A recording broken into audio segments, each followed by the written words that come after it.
हाँ तो बच्चों कैसे हैं आप सब। जैसा कि आप सभी को पता है अपना एक्सरसाइज 3.1 चल रहा था।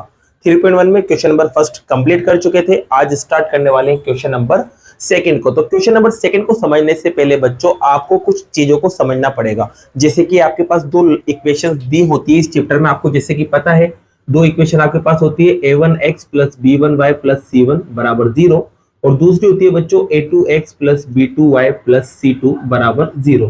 अब ये दो इक्वेशन आपको दिए रखता है, ठीक है। अब इन दो इक्वेशन से आपके पास दो लाइन बनती है, ठीक है बच्चों। अब ये दो लाइन किस तरह की हो सकती है, मतलब एक दूसरे को मिलेगी या एक दूसरे को मिलेगी नहीं, या एक दूसरे के ऊपर आती हुई दिखेगी, तो आपको समझना पड़ता है। तो इसके लिए क्या करते हैं बच्चों, इनके ये जो कोफिशिएंट्स होते हैं मतलब गुणांक जो होते हैं इनका अपन निकालते हैं रेशो, मतलब अनुपात निकालते हैं, ये अपन निकाल लेते हैं। अब अगर मान लो रेशो ये वाला आता है तो इस कंडीशन में जो दोनों लाइन होगी बच्चों वो इंटरसेक्ट करती है, मतलब प्रतिच्छेद, मतलब एक पॉइंट पे मिलेगी। जब रेशो इस तरह का आएगा तो लाइन कैसी होगी, पैरेलल होगी, मतलब समांतर। और जब रेशो इस तरह का आएगा तो लाइन कैसी होगी बच्चों, कोइंसिडेंट, मतलब समपाती। इसका मतलब होता है बच्चों लाइन एक के ऊपर एक बनेगी। इसका मतलब है लाइन एक दूसरे को कभी नहीं मिलेगी, और इसका मतलब है लाइन एक दूसरे को सिर्फ एक पॉइंट पे मिलेगी, ठीक है बच्चों। अब बात करते हैं सॉल्यूशन की, इसके हल। तो बच्चों देख सकते हो जैसे कि इस वाली कंडीशन में लाइन सिर्फ एक ही पॉइंट पे मिल रही थी, इस वजह से इसका यूनिक मतलब अद्वितीय हल होता है जिसको बोलते हैं अपन एक। इस वाली कंडीशन में लाइन कभी भी नहीं मिल रही थी, और कभी भी जब नहीं मिलेगी तो उसके कोई सॉल्यूशन नहीं होंगे, मतलब हल उसके नहीं होते हैं। और ये वाली लाइन को देख सकते हो आप, लाइन एक के ऊपर एक आ रही है, मतलब हर एक पॉइंट पर ये एक दूसरे को मिलेगी। जब हर एक पॉइंट पे मिलेगी तो इसके बहुत सारे सॉल्यूशन होंगे, बहुत सारे हल होंगे। तो इस कंडीशन में इसके अनेक मतलब इनफाइनाइट सॉल्यूशन होते हैं।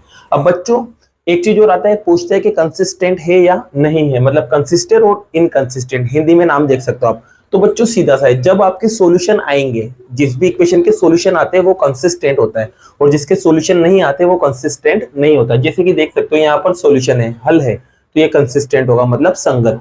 यहाँ पर सॉल्यूशन नहीं है, हल नहीं है, तो ये इनकंसिस्टेंट मतलब असंगत होगा। और इस कंडीशन में देखो बहुत सारे सॉल्यूशन आ रहे हैं, तो इस कंडीशन में कंसिस्टेंट है, ठीक है। अब स्टार्ट करते हैं बच्चों अपन अपने इस क्वेश्चन को। तो क्वेश्चन नंबर जब सेकंड में आप आओगे तो वहां जब आप लैंग्वेज पढ़ोगे तो आप लैंग्वेज में देख सकते हैं, पूरी लैंग्वेज जब आप पढ़ोगे तो आपकी लैंग्वेज में लिखा हुआ आएगा। आपको बताना है कि ये दोनों लाइंस कैसी होगी, इंटरसेक्ट करेगी, पैरेलल होगी या कोइंसिडेंट। हिंदी में भी नाम देख सकते हो, प्रतिच्छेद करेगी, समांतर या समपाती। तो इसके लिए बच्चों आपको क्या जरूरत पड़ती है, a1 b1 a2 b2 c1 c2, इनकी आपको जरूरत पड़ती है बच्चों। तो इसको कैसे निकाले अपन, तो आपके पास ये क्वेश्चन दे रखा है। सबसे पहले आपको a1 b1 c1 और a2 b2 c2 को निकालना है। इसके लिए क्या करेंगे, ये जो इक्वेशन दे रखी है ना इसको अपन कंपेयर कर लेंगे, मतलब तुलना करेंगे। अब किससे करोगे बच्चों कंपेयर, तो ये दो इक्वेशन जो दे रखी है इससे कंपेयर कर लो। पहली वाली को पहली वाली के पास ले जाओ तो आप देखोगे x के साथ a1 है, यहाँ x के साथ क्या है बच्चों 5, तो a1 की वैल्यू आपको 5 मिलेगी। b1 की बात करें तो b1 किसके साथ होता है, y के साथ, और यहाँ y के साथ क्या है बच्चों, तो आप देखोगे y के साथ 4 है, साथ में माइनस भी है, तो माइनस को भी अपन चिपका देंगे। c1 की बात करते तो c1 जिसमें ना तो x है ना y है, यहाँ पर देखो ऐसा नंबर कौन है, तो यहाँ पर 8 है बच्चों, तो c1 की वैल्यू आपको 8 मिल जाएगी।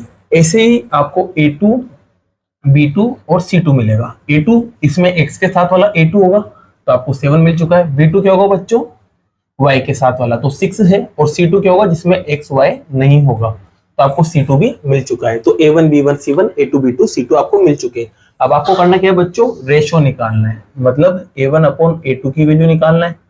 चलो निकालते, तो a1 की वैल्यू 5 है और a2 की वैल्यू 7 है, कट नहीं रहा है तो छोड़ दो।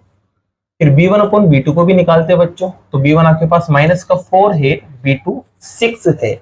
अब आप देख सकते हो दोनों 2 से कट रहे हैं, ये 2 बार कट जाता है, ये 3 बार, तो आपके पास 2 अपॉन 3 बचा, और ये माइनस वाला एज इट इज रह जाएगा। और फिर अपन c1 अपॉन c2 को भी निकाल लेते हैं। c1 आपके पास 8 है और c2 आपके पास माइनस का 9 है, माइनस ऊपर ले जाओ बच्चों तो माइनस 8 अपॉन 9 बनेगा। इसके बाद क्या करते हैं बच्चों, अपन कंपेयर करते हैं, मतलब कौन बराबर है कौन बराबर नहीं है। तो इसके लिए बच्चों सबसे पहले अपन a1 अपॉन a2 को लेके आएंगे किसके पास, b1 अपॉन b2 के पास। तो आप देख सकते हो a1 अपॉन a2 5 अपॉन 7 के बराबर है, और b1 अपॉन b2 माइनस के 2 अपॉन 3 के बराबर है। क्या बच्चों ये दोनों सेम दिख रहे हैं, आप कहोगे सर बिल्कुल नहीं दिख रहे, तो ये सेम नहीं है तो अपन लगा देंगे कि भाई ये बराबर नहीं है और यहीं रुक जाना है। अब ये वाली कंडीशन आई है बच्चों, तो ये वाली कंडीशन में लाइन देखो कैसी होती है, तो आप लिख देना बच्चों लाइन कैसी है, इंटरसेक्ट मतलब प्रतिच्छेद करेगी। इसी के साथ आपका फर्स्ट पार्ट भी क्या हुआ बच्चों, कंप्लीट हुआ। नेक्स्ट पार्ट देखते हैं। तो बच्चों आप क्वेश्चन नंबर सेकंड का सेकंड पार्ट भी देख सकते हैं। इसके अंदर भी आपको सबसे पहले a1 b1 c1 a2 b2 c2 को निकालना है। तो a1 निकालना है, b1 निकालना है और c1 निकालना है, फिर a2 भी निकालना है, b2 भी निकालना है और c2 भी निकालना है। ये जो है वो आपको पहली इक्वेशन से मिलेंगे। तो x के साथ a1 होता है बच्चों पहली इक्वेशन में, पहली इक्वेशन में y के साथ b1 होता है और ये लास्ट वाला c1 होता है। इस वाली इक्वेशन में ये a2 है, ये b2 है, ये c2 है। तो a2 आपके पास 18 है, b2 आपके पास 6 है और c2 आपके पास 24 है। अब इसका अपन क्या निकालेंगे बच्चों, रेशो। तो रेशो में आप सबसे पहले a1 अपॉन a2 को निकालोगे। तो a1 आपके पास 9 है, a2 18 है, दोनों 9 से कैंसिल हो जाएंगे बच्चों, 1 टाइम और 2 टाइम। कैंसिल होने पर आपके पास आएगा 1 अपॉन 2। फिर अपन b1 अपॉन b2 को भी फाइंड करेंगे। b1 आपके पास 3 है, b2 आपके पास 6 है, दोनों 3 से कैंसिल हो जाते हैं, तो आपके पास कट होने पर 1 अपॉन 2 मिलेगा।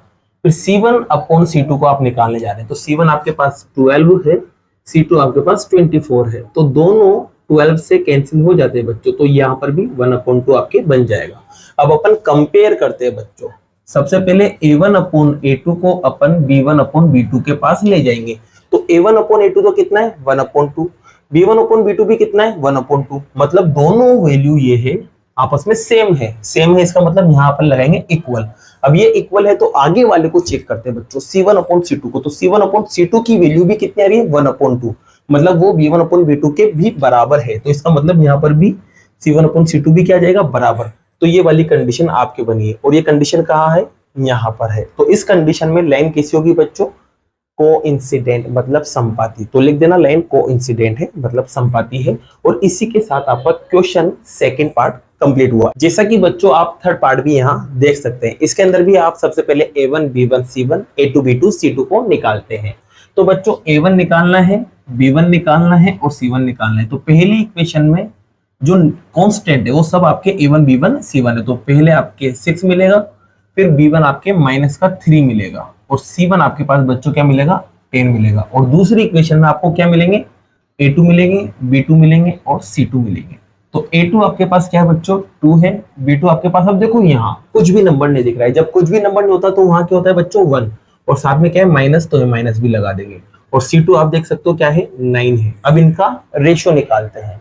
तो रेशो बच्चों a1 अपॉन a2 निकालते हैं सबसे पहले। तो a1 आपके पास 6 है, a2 2 है, दोनों कैंसिल हो जाएंगे बच्चों, तो क्या मिलेगा 3। फिर b1 अपॉन b2 को भी निकालते हैं। तो माइनस का 3 अपॉन माइनस का 1, माइनस से माइनस कैंसिल और 1 से 3 को कट करोगे तो 3 ही मिलेगा। फिर c1 अपॉन c2 को भी निकालते हैं बच्चों। तो c1 की वैल्यू आपके पास 10 है और c2 की वैल्यू 9। ये कैंसिल नहीं हो रहा, छोड़ दो एज इट इज। अब क्या करना है, अपन को कंपेयर करना है। सबसे पहले a1 अपॉन a2 और b1 अपॉन b2 को। तो a1 अपॉन a2 की वैल्यू 3 है और b1 अपॉन b2 की भी 3 है, दोनों सेम है, तो यहाँ इक्वल का साइन आ जाएगा। फिर अब b1 अपॉन b2 को c1 अपॉन c2 के पास ले जाना है। तो b1 अपॉन b2 तो 3 था और c1 अपॉन c2 10 अपॉन 9 है। क्या दोनों सेम है? आप कहोगे सर बिल्कुल नहीं है सेम। तो सेम नहीं है तो यहाँ नॉट इक्वल का साइन आ जाएगा और ये वाली कंडीशन बन जाएगी। और ये कंडीशन आपको यहाँ दिख रही है। तो इस कंडीशन में लाइन कैसी होती है बच्चों, पैरेलल होती है, मतलब समांतर होती है। और इसी के साथ आपका क्वेश्चन नंबर 3 भी कंप्लीट हुआ। बाकी जो क्वेश्चन है बच्चों नेक्स्ट वीडियो में करते हैं। अगर वीडियो पसंद आई हो तो वीडियो को लाइक कीजिए और चैनल को सब्सक्राइब कीजिए। Thank you so much.